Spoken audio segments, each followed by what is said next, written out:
From the BBC World Service, in association with ABC and Akashvani, this is Stumped. Hello and welcome to Stumped. I'm Alison Mitchell in London. With me from the ABC is Brett Sprigg in Sydney, and Charyu Sharma for Akashvani is in New Delhi. Well, it's been a tumultuous build-up to the ICC Men's T20 World Cup, which has already seen Bangladesh withdraw and be replaced by Scotland. The action gets underway on February the 7th, and as we record this on Thursday morning in the UK, the position is that Pakistan will take part in the tournament, but they won't play their group stage match against the co-hosts India. In a statement, the Pakistan government said that it grants approval for the team to play at the World Cup, but that the team shall not take the field against India on February the 15th. Pakistan had been considering boycotting the whole competition after Bangladesh withdrew, citing safety fears over travelling to India. That was after the BCCI removed Mustafizur Rahman from the IPL. Well, I've caught up with Pakistan journalist Shahid Hashmi, who ran through more of the background on the Pakistan government's decision not to play against India. I think in the last 1.5 years, the tension between the two countries, the military conflict in May last year, has gone to a point where both the countries are at a flashpoint of a war. And Pakistan thought that enough is enough. You are not playing bilateral series with us. You have a discriminatory behavior, discriminatory decision against one member, Bangladesh, and then you have your own say in the International Cricket Council. You relocated your matches in the Champions Trophy. Then Pakistan had an aggressive stance. They forced the ICC and the BCCI to sign an agreement on a fusion formula, which said that both countries will not travel to each other's country in case one of them is hosting an ICC tournament. So I think government thought that enough is enough.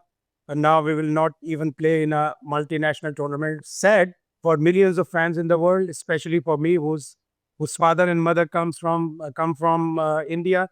So sad day when Pakistan boycotted, but it was quite imminent, and I think Pakistan had reached a limit.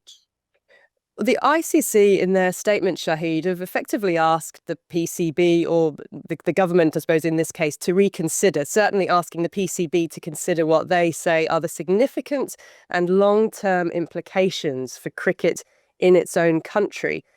Do you see any chance of the Pakistan stance changing between now and the 15th of February?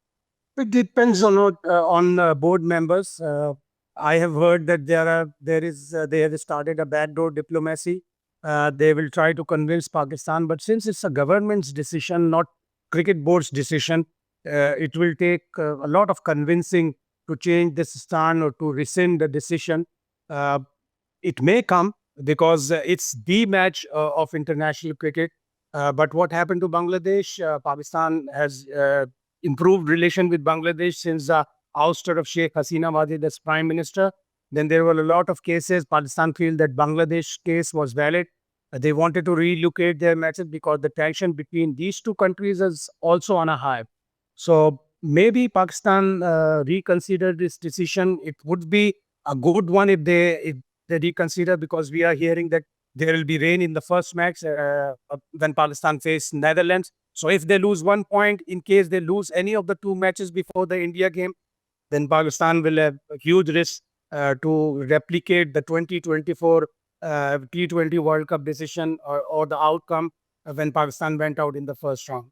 And what are the risks, Shahid, to the global cricket ecosystem if this match between Pakistan and India doesn't go ahead?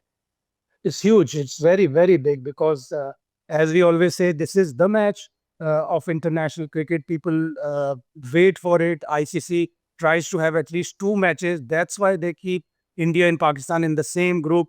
And be reading, there's a lot of huge financial implications. Exact figure we'll not know until and unless the broadcaster or the ICC come out and say that this is the figure which will cost us if India and Pakistan do not play in an international event like the World Cup. So it's huge, and implications on Pakistan will be huge. All these things will be reductive after this, if this happens. So it's huge. So ICC, BCCI and Pakistan Cricket Board should talk to each other, come on the table, because we have not heard anything on ICC board meeting, which should be called, so that they try to convince Pakistan to change their stance. We have approached the BCCI for interview, as well as the PCB and ICC at this stage, and nobody is forthcoming to speak on the record. What about the fans in Pakistan, Shahid? What is the temperature of the cricketing public as to whether they want the match between India and Pakistan to go ahead? They are very sad. They want Pakistan and India to play even in bilateral events, because we had not been playing bilateral series since 2012. So they are very sad. They are very disappointed. They actually wanted Pakistan to beat India, because they came close to beating India in the Asia Cup final. India has a huge record against Pakistan, a very, very one-sided record, 8-0 in ODI World Cup, 7-1 in T20 World Cup. So they wanted Pakistan to play India, and India at this point of time are the huge favorites of winning the T20 World Cup. But the saddest part is that India is huge. The passion of cricket in India is unmatched in the world. Shahid, in terms of the bigger picture, Bangladesh have pulled out, Pakistan currently refusing to play India even on neutral territory now. Is geopolitics putting the credibility of World Cup events at risk? It is at a huge risk, because all these member countries should come forward, unite the ICC. If it happens now, then cricket will, I think, suffer hugely, and financially as well as fan-wise. This World Cup will be a disaster if India and Pakistan do not play each other. Shahid, thank you for your time. Most welcome, Alison. Well, that's Pakistan cricket journalist Shahid Hashmi speaking to me about that decision of Pakistan to play in the World Cup but not to play against India. Since speaking to Shahid, the Pakistan Prime Minister has doubled down on that decision. In a televised address, he said that they have taken this stand after careful deliberation. He says, we must stand with Bangladesh. Now, Charu, it felt seismic when that social media post from the Pakistan government dropped. Social media went crazy. What has the reaction been in India? How's the story being perceived where you are? Well, there's several facets to it, Alison. The first that I can think of is there's a lot of humorous comment about the fact that, well, Pakistan, and of course Shahid alluded to it, doesn't have too good a record against India anyway. So whether they play India or not, they're not likely to get those 2 points. So by not playing India, it's not like they're in line to be losing 2 points they would have otherwise gathered. There's also a fair amount of comment about the why of it. Because if, to use an example, if England and, I don't know, Australia have a problem, why would the West Indies say, well, England are not playing, so we're not playing? It's a question of let Bangladesh decide what's going on. If they don't want to play, let them not play. But why would Pakistan want to get involved with something that Bangladesh and India are going through? So there's a little bit of consternation. But in the main, it's been also a lot of reference to the monies involved and how much the PCB is likely to lose out and what are the future repercussions and so on and so forth is taking a lot of media time as well. But I don't think the Indian population is particularly worried about the fact that the match is likely to not be held. I was glad that Shahid mentioned that in Pakistan there's disappointment that the match will not go ahead because they're all looking forward to it. But I think India, for the moment, especially in World Cup matches, has gotten to a point where they almost are taking a victory over Pakistan for granted. And which is why it's not the match so much, but just everything around it, and why Pakistan is taking up cudgels on behalf of a third nation, which has been occupying the news. In terms of the countries around this fixture, I talked to Shahid there a bit about that global cricketing ecosystem. I mean, it's a match that draws millions in terms of viewership, even if that cricket itself has been one-sided, Chair, as you say, for some time now. Reports suggesting that more than 600 million watched last year's Champions Trophy match on India's streaming service alone. The rights deal the ICC has with the India broadcaster is $3 billion US. Brett, around that wider impact, what are people in Australia saying about the ramifications of this fixture potentially not happening? It's extraordinary, isn't it, that two nations that don't meet in bilateral series and haven't done for some time still form a heavy cornerstone of those TV rights you mentioned, Ali.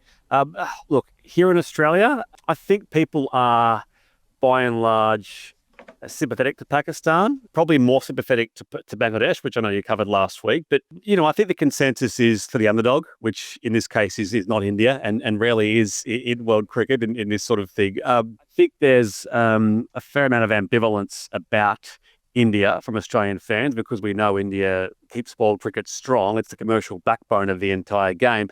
And look, I observed that the musings of the likes of Gideon Haigh and Peter Lalor, two of our best cricket writers in this country, who are quick to point out that Pakistan might be making a rod for their own back and that their relevance is so strongly tied to their rivalry with India. So I think we can certainly see that side of it.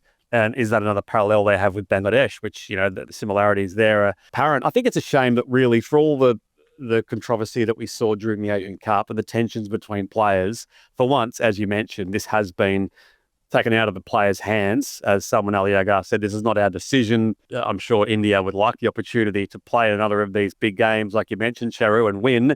And that's before you get to the question of what happens should they meet in one of the knockout stages or final. Hopefully that would get rectified, but it's not fun when we're reminded of these very serious factors outside cricket. The players want to play, the fans want to see it. Alas, for now, it won't be happening. There's also been some comments around the ICC statement that was put out in response to the Pakistan decision, where the statement was that ICC tournaments are built on sporting integrity, and some have questioned the fact that ICC tournaments for many years now have been fabricated around the fact that India and Pakistan must play each other in a group. There is no sense of an open draw in World Cups, and of course we've seen the machinations around matches being staged in one country or another to suit the needs of those two countries. So there's certainly been some comment around the overall sporting integrity of ICC World Cup events. I feel it shines a light on the fact that cricket's global ecosystem is extremely fragile, and the finances of the game are concentrated so much in a region of the world which is geopolitically unstable. And cricket has long been used as a political weapon between India and Pakistan. We know that's been the case for many a year. It has also, as we've seen, been a peacemaker at times. And we all remember when India and Pakistan did play each other in the World Cup 2011, for example. I was at that match in Mohali, an incredible game and a coming together of two countries' people. But if the ICC isn't careful in this situation, I think we'll find that international cricket is a castle built on sand, and that has got to be a worry for everybody in the game. Well, that's all we have time for on this week's Stump. So I'll say thanks to Charu Sharma and Brett Sprigg, and of course to all of you, and we'll see you again next week. Bye-bye.